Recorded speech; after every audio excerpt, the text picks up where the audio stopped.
रमजान आने वाला है।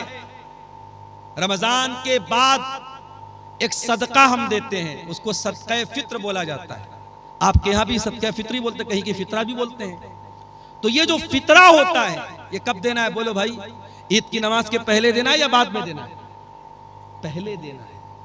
अब जरा गौर से सुनना, अल्लाह के नबी फरमाते हैं मन अद्दाहा क़ब्ल सलाती फहिया ज़कातुन मक़बूलतुन, जिसने सदक़े फित्र ईद की नमाज के पहले दिया उसका सदक़े फित्र कबूल होगा, और जिसने ईद की नमाज के बाद दिया उसका सदक़े फित्र कबूल नहीं होगा। फॉर एग्जाम्पल, मेरे परिवार में 10 लोग हैं, हम भाई बहन मेरी बीवी बच्चे सब मिला के मिसाल दे रहा हूं 10 लोग हैं। अब मान लो 2.5 किलो मुझे अनाज देना है सदक़े फित्र में। अब 2.5 किलो 10 लोगों की तरफ से कितना हो गया? 25 किलो। अब मान लो ईद अगले दिन है और आज रात में मैं गल्ला लेने गया, अनाज लेने गया, दुकान बंद हो गई। अब मैंने कहा यार तो बहुत लेट हो गया, क्या करें, चलो सुबह देखते हैं। सुबह फजर की नमाज पढ़ी, ईदगाह गया, ईद की नमाज पढ़ी। उसके बाद दुकान खुली गल्ले वाले की। मैंने कहा एक काम कर भाई, तू 50 किलो अनाज दे दे मुझे 25 देना था, मैं डबल दे रहा हूं, 50 दे रहा हूं। लेकिन अल्लाह के नबी फरमाते हैं कि आपने ईद की नमाज के बाद में दिया तो आपको सदक़े फित्र का सवाब नहीं मिलेगा। क्वांटिटी डबल हो रही है, मैं डबल मात्रा में दे रहा हूं, मगर वो सवाब नहीं मिलेगा। सिर्फ 15 मिनट का फर्क पड़ गया। नमाज के पहले देता तो सदक़े फित्र कबूल हो जाता, नमाज के बाद दे रहा हूं तो कबूल नहीं होगा। ये है शरीयत। इबादत कैसी? इबादत रसूल के जैसी। आप टाइमिंग भी जरा सी चेंज करेंगे तो इबादत अल्लाह के कबूल। एक और मिसाल देता हूं, हमारा दूसरा त्योहार कौन सा है? बोलो भाई, ईद के बाद कौन सा त्योहार है दूसरा? शबे बारात कि मुहर्रम? ईद मिलादुन नबी है, ईद उल अज़हा, बकरीद का त्योहार। बकरीद के त्योहार पे आप कुर्बानी कब करते हैं? ईद उल अज़हा की नमाज के पहले करते हैं या बाद में करते हैं?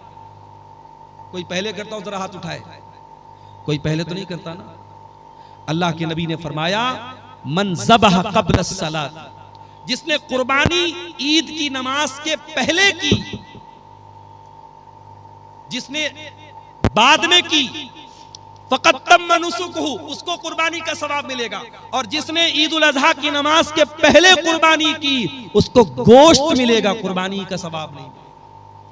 आप डबल बकरा ले आए, डबल जानवर ले आए, 2 करते थे 4 ले आए, लेकिन अगर आपने ईद उल अज़हा की नमाज के पहले कुर्बानी कर दी, आपकी कुर्बानी अल्लाह के कबूल नहीं होगी। इबादत कैसी?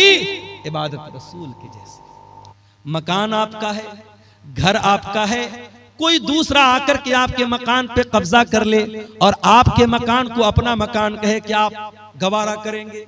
आपकी बीवी निकाह आप करके लाए और आपके बजाय किसी और को शौहर माने, क्या आप गवारा करेंगे? नहीं नहीं, मेरी बीवी है, मेरे अलावा किसी और को नजर भर के देखे हम तो ये भी गवारा नहीं करेंगे। जब हमारी गैरत ये तकाजा करती है कि जो चीज हमारी है उस पर किसी और का हक ना हो, अल्लाह तो हमसे ज्यादा गैरत वाला है, अल्लाह तो सबसे ज्यादा गैरत वाला है। अल्लाह की गैरत को गवारा नहीं है कि इबादत में अल्लाह के साथ किसी को शरीक किया जाए। तो इबादत किसकी? इबादत सिर्फ अल्लाह की। अब आओ जरा दूसरे सवाल पर हम गौर करें, इबादत कैसी? इबादत रसूल के जैसी। आज एक नमाज आप पढ़ते हैं, किसी मस्जिद में चले जाओ, कोई सीने पर हाथ बांध रहा है, दूसरी मस्जिद में चले जाओ नाफ के नीचे हाथ बांध रहा है, तीसरी मस्जिद में चले जाओ हाथ छोड़ के नमाज पढ़ रहा है। एक नमाज इस्लाम की इबादत है, 36 तरीके से नमाज पढ़ी जा रही है। हर मस्जिद में एक नया तरीका है। एक मस्जिद में गए अस्सलामु अलैकुम व रहमतुल्लाह, अस्सलामु अलैकुम व रहमतुल्लाह कहने के बाद इमाम साहब और मुक्तदी लोग जोर से कहते अल्लाहु अकबर, अस्तगफिरुल्लाह अस्तगफिरुल्लाह अस्तगफिरुल्लाह। दूसरी मस्जिद में गए, इमाम ने सलाम फेरा, जल्दी से हाथ उठाया, इमाम दुआ करने लगा, पीछे मुक्तदियों ने भी हाथ उठाया और इमाम की दुआ पर आमीन कहा। नमाज के तरीके में इतना मतभेद क्यों है? नमाज के तरीके में इतना फर्क क्यों है? क्यों अपने अपने मसलक की तरीके की नमाजें बना के आपने रखी हैं? आओ मेरे प्यारे साथियों, आज इस स्टेज से, मदरसा इस्लाहिया के इस स्टेज से आपको इत्तिहाद की दावत देता हूं, आपको एकता की दावत देता हूं। आओ नमाज का वो तरीका चलेगा जो जनाब मोहम्मद रसूलुल्लाह सल्लल्लाहु अलैहि वसल्लम ने बयान किया। और आपने फरमाया सल्लू कमा रायतुमूनी उसल्ली, ऐ मेरी उम्मत के लोगों उस तरीके पर नमाज पढ़ते रहो जिस तरीके पर तुमने नमाज मुझको पढ़ते हुए देखा है। नबी का ये कहना कि मेरे तरीके पर नमाज पढ़ते रहो, नबी का ये कहना इस बात की दलील है कि कयामत तक वो तरीका महफूज रहेगा। और आज भी हदीस की किताबें बताती हैं कि अल्लाह के नबी जब तशहुद में बैठते थे तो कहां पर उंगली हिलाते थे, कहां पर उंगली को हरकत देते थे। जब आप रुकू में जाते थे तो घुटनों को कैसे पकड़ा करते थे, जब आप सज्दे में जाया करते थे तो आपकी नाक जमीन पर होती थी कि नहीं थी, आपकी पेशानी जमीन पर होती थी या नहीं थी। एक एक तरीका आपका नमाज का हदीस की किताबों में मिलेगा। तो इबादत कैसी, इबादत रसूल की जैसी। ये इतना नाजुक मामला है कि आप इसमें कोई फेर बदल नहीं कर सकते। चलिए एक मिसाल आपको देता हूं, बहुत प्यारी मिसाल है, इसको जरा गौर से सुनिए। हदीस कहां पर है? बुखारी में भी है, मुस्लिम में भी है। रावी कौन है? बरा इब्ने आजिब कहते हैं अल्लाह के प्यारे नबी ने मुझसे फरमाया इज़ा तैता मज़जाका, ऐ बरा जब तुम बिस्तर पे सोने जाओ तो पहले तुम वजू कर लिया करो। हमारे पास कुछ औरतों का फोन आया, मौलाना साहब बड़े डरावने सपने आते हैं, मौलाना साहब रात में डरावने सपने आते हैं, जिन्नात परेशान करता है, जादू से परेशान है। चलो एक तरीका तुमको बता रहा हूं, कभी जिन्नात परेशान नहीं करेंगे। जब भी रात में बिस्तर पे सोया करो तो वजू करके सोया करो। वजू करके सोना ये नबी की सुन्नत है। नबी अकरम ने फरमाया कि ऐ बरा जब तुम बिस्तर पे सोने जाओ तो वजू कर लो। कौन सा वजू? जो नमाज के लिए करते हो, जो जनरल वजू है, जो आम तरीका है वजू करने का। और उसके बाद अपने दाहिनी करवट लेट जाओ और ऐ बरा इब्ने आजिब अब मैं जो दुआ सिखा रहा हूं उस दुआ को तुम पढ़ करके सो जाओ। कौन सी दुआ है?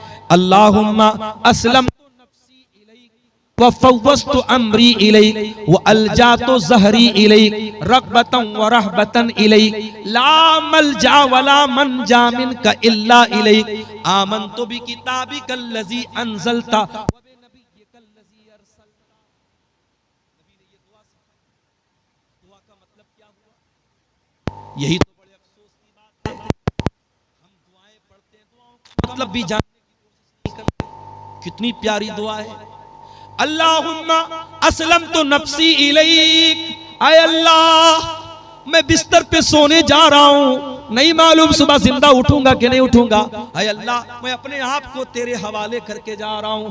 व फव्वज़तु अम्री इलैक, और आय अल्लाह मेरी तिजोरी में कितना पैसा है, मेरे बच्चों का क्या बनेगा, मेरी बीवी का क्या बनेगा, मेरे जो भी मामलात हैं आय अल्लाह मैं तेरे हवाले करके जा रहा हूं। रग़बतन व रहबतन इलैक, आय अल्लाह मैं तुझसे डरता भी हूं और तेरी रहमत की उम्मीद भी रखता हूं, तेरे अजाब का डर भी मेरे सीने में है और तेरी रहमत की उम्मीद भी मेरे दिल में है।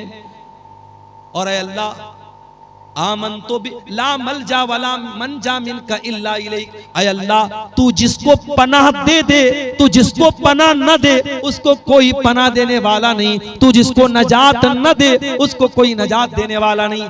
आमनतु बिकिताबिकल्लज़ी अंज़लता, ऐ अल्लाह मैं तेरी किताब पर ईमान लाता हूँ जो किताब तूने उतारी है। व बिनबिय्यिकल्लज़ी अरसलता, और मैं तेरे नबी पर ईमान लाता हूँ जिस नबी को तूने रसूल बना के भेजा। ये है दुआ का तर्जमा, दुआ का अनुवाद जो थोड़ा सा मैंने आपके सामने किया है। अब जरा गौर से सुनिए, नबी ने दुआ सिखाई, कहा कि ऐ बरा दाहिनी करवट लेट जाना वजू करके और ये दुआ पढ़ लेना, उसके बाद कुछ मत कहना, सो जाना। अगर उसी हालत में तुम मर गए मुत्ता अलल फितरा, तो तुम फितरत पर मरोगे, जन्नत में जाओगे। अगर ये दुआ पढ़ के मर गए तो जन्नत में जाओगे, जन्नती तुम्हारी जन्नत पक्की हो जाएगी। अगर इस दुआ को पढ़ के इसी अकीदे पर तुम दुनिया से चले। सहाबा के जमाने में मोबाइल तो नहीं था, साउंड रिकॉर्डर तो नहीं था, जल्दी से रिकॉर्ड कर लिया जाए। सहाबा तो सुन के याद करते थे। आज हमारे पास कितनी सहूलत है मेरे भाई। आज आपने ये दुआ सुनी है, मैंने जल्दी जल्दी दुआ सुनाई है। अगर आप इस दुआ को बाद में याद करना चाहें तो यूट्यूब पर आ जाएगी, आप धीरे धीरे सुन के किसी कॉपी पे नोट करके भी याद कर सकते हैं। सहाबा तो ऐसा नहीं कर सकते थे। हजरत बरा कहते हैं मैं जल्दी जल्दी इस दुआ को दोहराने लगा, मैं रिपीट करने लगा इसको याद करने के लिए। जब मैं दोहराने लगा तो पूरी दुआ तो मैंने सही पढ़ी, बस एक जगह थोड़ी सी गलती मुझसे हो गई। नबी ने क्या दुआ सिखाई थी? आमनतु बि किताबी कल्लज़ी अनज़लता व बि नबिय्यि कल्लज़ी अरसलता। मैं अल्लाह की किताब पर ईमान लाता हूँ और अल्लाह के नबी पर ईमान लाता हूँ। मेरे मुंह से नबी की जगह रसूल का लफ्ज निकल गया, व बि नबिय्यि कल्लज़ी की जगह व बि रसूल कल्लज़ी का लफ्ज निकल गया। एक लफ्ज की मिस्टेक हो। और उलमा जानते हैं कि नबी और रसूल में बड़ा बारीक सा फर्क है, कोई बहुत खास फर्क नहीं है। थोड़ा सा डिफरेंस हो गया, सहाबी के मुंह से नबी की जगह रसूल का लफ्ज निकला। नबी ने इतना भी गवारा नहीं किया। नबी ने कहा है बरा रिपीट कर, दोबारा पढ़, तूने सही नहीं पढ़ी है, तुझे वही पढ़ना पड़ेगा जो मैंने सिखाया। इबादत किसकी? सिर्फ अल्लाह की। और इबादत कैसी? इबादत रसूल के जैसी। रमजान आने वाला है, रमजान के बाद एक सदका हम देते हैं, उसको सदका फित्र बोला जाता है। आपके यहां भी सदका फित्री बोलते, कहीं की फितरा भी बोलते हैं। तो ये जो फितरा होता है ये कब देना है? बोलो भाई, ईद की नमाज के पहले देना है या बाद में देना है? पहले देना है। अब जरा गौर से सुनना, अल्लाह के नबी फरमाते हैं मन अद्दाहा क़ब्ल सलाती फहिया ज़कातुन मक़बूलतुन। जिसने सदक़े फित्र ईद की नमाज के पहले दिया उसका सदक़े फित्र कबूल होगा, और जिसने ईद की नमाज के बाद दिया उसका सदक़े फित्र कबूल नहीं होगा। फॉर एग्जाम्पल, मेरे परिवार में 10 लोग हैं, हम भाई बहन मेरी बीवी बच्चे सब मिला के मिसाल दे रहा हूं, 10 लोग हैं। अब मान लो 2.5 किलो मुझे अनाज देना है सदक़े फित्र में। अब 2.5 किलो 10 लोगों की तरफ से कितना हो गया? 25 किलो। अब मान लो ईद अगले दिन है और आज रात में मैं गल्ला लेने गया, अनाज लेने गया, दुकान बंद हो गई। अब मैंने कहा यार तो बहुत लेट हो गया, क्या करें, चलो सुबह देखते हैं। सुबह फजर की नमाज पढ़ी, ईदगाह गया, ईद की नमाज पढ़ी। उसके बाद दुकान खुली गल्ले वाले की। मैंने कहा एक काम कर भाई, तू 50 किलो अनाज दे दे मुझे 25 देना था, मैं डबल दे रहा हूं, 50 दे रहा हूं। लेकिन अल्लाह के नबी फरमाते हैं कि आपने ईद की नमाज के बाद में दिया तो आपको सदक़े फित्र का सवाब नहीं मिलेगा। क्वांटिटी डबल हो रही है, मैं डबल मात्रा में दे रहा हूं, मगर वो सवाब नहीं मिलेगा। सिर्फ 15 मिनट का फर्क पड़ गया। नमाज के पहले देता तो सदक़े फित्र कबूल हो जाता, नमाज के बाद दे रहा हूं तो कबूल नहीं होगा। ये है शरीयत। इबादत कैसी? इबादत रसूल के जैसी। आप टाइमिंग भी जरा सी चेंज करेंगे तो इबादत अल्लाह के कबूल। एक और मिसाल देता हूं, हमारा दूसरा त्योहार कौन सा है? बोलो भाई, ईद के बाद कौन सा त्योहार है दूसरा? शबे बारात कि मुहर्रम? ईद मिलादुन नबी है, ईद उल अज़हा, बकरीद का त्योहार। बकरीद के त्योहार पे आप कुर्बानी कब करते हैं? ईद उल अज़हा की नमाज के पहले करते हैं या बाद में करते हैं? कोई पहले करता हो जरा हाथ उठाए। कोई पहले तो नहीं करता ना। अल्लाह के नबी ने फरमाया मन ज़बह क़ब्ल सलात, जिसने कुर्बानी ईद की नमाज के पहले की, जिसने बाद में की, फ़क़त तम्म नुसुकुहु, उसको कुर्बानी का सवाब मिलेगा। और जिसने ईद उल अज़हा की नमाज के पहले कुर्बानी की उसको गोश्त मिलेगा, कुर्बानी का सवाब नहीं। आप डबल बकरा ले आए, डबल जानवर ले आए, 2 करते थे 4 ले आए, लेकिन अगर आपने ईद उल अज़हा की नमाज के पहले कुर्बानी कर दी, आपकी कुर्बानी अल्लाह के कबूल नहीं होगी। इबादत कैसी? इबादत रसूल की जैसी। एक और मिसाल आपको देता हूं, हज करने जो लोग गए हैं अल्लाह उनका हज कबूल करे। जो इस साल जाना चाहते हैं अल्लाह सेहत और सलामती के साथ उनको रवाना फरमाए, और जिनके दिल में इरादा और ख्वाहिश है अल्लाह जिंदगी में उनकी ख्वाहिश पूरी फरमाए। हज में आप जाते हैं, बड़े आराम से मक्का में होटल में ठहरे हुए हैं।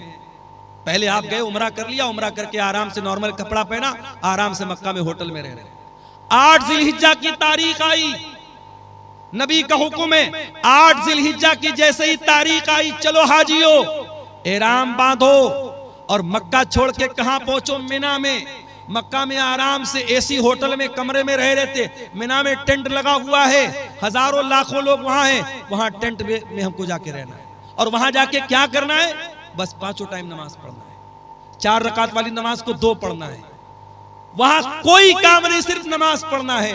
अब कोई अल्लाह का बंदा कहे कि या अल्लाह मैं आराम से होटल में रह रहा था, एसी में रह रहा था, हरम में नमाज पढ़ रहा था, एक नमाज का सवाब 1 लाख नमाज के बराबर मिल रहा था, मुझे मिना क्यों भेजा जा रहा है? जवाब ये मिलेगा, इबादत कैसी? इबादत रसूल के जैसी। दीन तेरी मर्जी का नाम नहीं है, दीन तेरी मनमानी का नाम नहीं है। जहां मेरे नबी का हुक्म है कि तुझे मिना जाना है, तुझे जाना पड़ेगा। 9 ज़िलहिज्जा की तारीख आई, हाजी को हुक्म मिला, चल हाजी चल तू मिना से अरफात जा। अरफात में हाजी पहुंचा, वहां जाके जोहर पढ़ लिया, असर पढ़ लिया, जोहर और असर एक साथ पढ़ लिया। अब जोहर से लेकर के सूरज डूबने तक 5 घंटा 6 घंटा कड़ी धूप निकली है, मई का महीना है। हाजी आराम से अपने मिना में टेंट में रह रहा था, उसको अरफात में भेजा गया है, खुले मैदान के नीचे 5-6 घंटा। क्या करना है? कुछ नहीं करना है। कोई नमाज पढ़ना है? नहीं पढ़ना है। जोहर असर के बाद वहां बैठ के अल्लाह का जिक्र करना है, दुआएं करना है। ये हज का पूरा तरीका कभी आप गौर कीजिएगा। हज का पूरा तरीका हमें बताता है इस्लाम हमारी मर्जी का नाम नहीं है, इस्लाम हमारी ख्वाहिशात का नाम नहीं है, इस्लाम अपनी इच्छाओं पर चलने का नाम नहीं है। इस्लाम अल्लाह और उसके रसूल के तरीके पर चलने का नाम है। इबादत किसकी? इबादत सिर्फ अल्लाह की। और इबादत कैसी? इबादत रसूल की जैसी। मेरे अजीजों, आज अफसोस की बात है कि मुसलमान अपने आप को मुसलमान भी कहता है, नबी का कलमा पढ़ने वाला भी कहता है, और दीन में मनमानी करता है, दीन में नई नई बिदअतें निकालता है। मुसलमान भूल गया, उसके नबी अपने हर खुतबे में कहते थे, व शर्रुल उमूरि मुहदसातुहा व कुल्लु मुहदसतिन बिदा व कुल्लु बिदअतिन ज़लाला व कुल्लु ज़लालतिन फिन्नार। दीन के अंदर हर नया काम बिदात है और हर बिदत गुमराही है, और हर गुमराही जहन्नम में लेकर के जाने वाली है। ये बिदतें हमारा दुनिया में भी जीना हराम कर रही हैं। अभी मैं नौगछिया से आपके कटिहार आ रहा था, मुझे किसी ने बताया वहां पे कोई उर्स हो रहा है। उर्स जानते हो? उर्स क्या होता है भाई? उर्स वो तारीख होती है जिस तारीख में जिसकी मजार है, जिसकी कब्र है, उसका इंतकाल हुआ है। उसके इंतकाल पर गम नहीं मनाया जाता, उर्स मनाया जाता है। क्यों? ये अकीदा रखा जाता है कि अल्लाह का वली जिस दिन उसका इंतकाल हुआ, उसकी तो सुहाग रात है। नऊजुबिल्लाह। उर्स के माने, ये मैं गलत तर्जमा नहीं कर रहा हूं, उर्स दुल्हन से बना, आरीस से बना है। गोया कि वो अल्लाह से मुलाकात कर रहा है, अपने महबूब से मिल रहा है, उसकी शादी की रात है, उस खुशी में उर्स मनाया जाता है। अस्तगफिरुल्लाह, ये है उर्स की हकीकत। और मुसलमान आज उर्स मना रहा है, पूरा नौगछिया का पूरा रोड जाम है। मेरे प्यारे साथियों, ये बिदअतें हमारा जीना हराम करती है। आज आप देख लो, इस्लाम के ऊपर अमल करने में कोई ट्रैफिक जाम नहीं होता, इस्लाम पर अमल करने में किसी के लिए कोई मसला खड़ा नहीं होता। मसला तब खड़ा होता है जब हम बिदात और खुराफात में मुब्तला होते हैं। और अल्लामा इकबाल ने सही कहा था, ये उम्मत रिवायात में खो गई, हकीकत खुराफात में खो गई। मेरे भाइयों, बिदात से बचो। और आखिरी बात बयान करके बात खत्म कर रहा हूं, ये बिदात जो होती है, ये आखिरत में भी बहुत घाटे का सौदा बनेगी, आखिरत में भी बहुत नुकसान पहुंचाएगी। अल्लाह के नबी जब कयामत के दिन अपने उम्मतियों को कौसर का जाम पिलाएंगे, तो कुछ ऐसे लोग आएंगे जिनके हाथ और पैर चमक रहे होंगे वजू की वजह से, वजू की वजह से उनके हाथ पैर चमक रहे होंगे। अल्लाह के नबी उनको कौसर का जाम पिलाना चाहेंगे। फरिश्ते कहेंगे, अल्लाह के नबी आप इनको नहीं पिला सकते।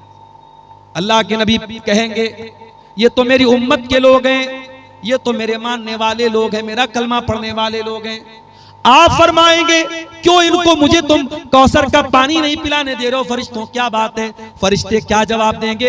इन्नका ला तदरी मा अहदसु बादक। ऐ अल्लाह के रसूल, आप नहीं जानते, ये बिदअती लोग हैं, इन्होंने आपके बाद आपके दीन में बहुत सारे नए नए काम निकाले हैं। जब नबी को पता चलेगा ये बिदअती लोग हैं, बुखारी और मुस्लिम के अल्फाज हैं, अल्लाह के रसूल फरमाएंगे, सुहकन सुहकन लिमन गय्यर बादी, जिन लोगों ने मेरे दीन को बदल डाला उनके लिए बर्बादी हो।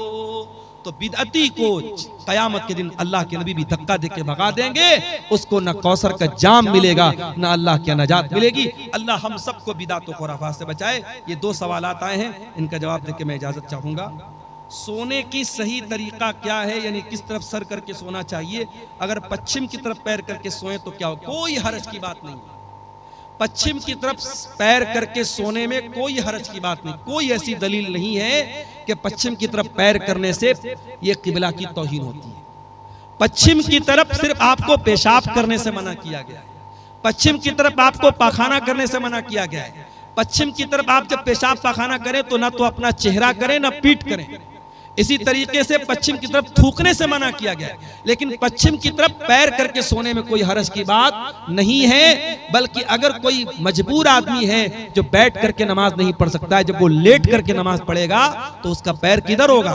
पश्चिम की तरफ ही होगा। लिहाजा अच्छा, सोने का सही तरीका क्या है? बहुत आसान है। आप दाहिनी करवट लेट जाएं और अपने गाल के नीचे अपना हाथ रख लें और जो दुआएं अल्लाह के नबी ने सिखाई है वो दुआएं पढ़ के सोएं, वजू करके सोएं, तो ये ज्यादा बेहतर है। ये तरीका जो सोने का बताया गया है।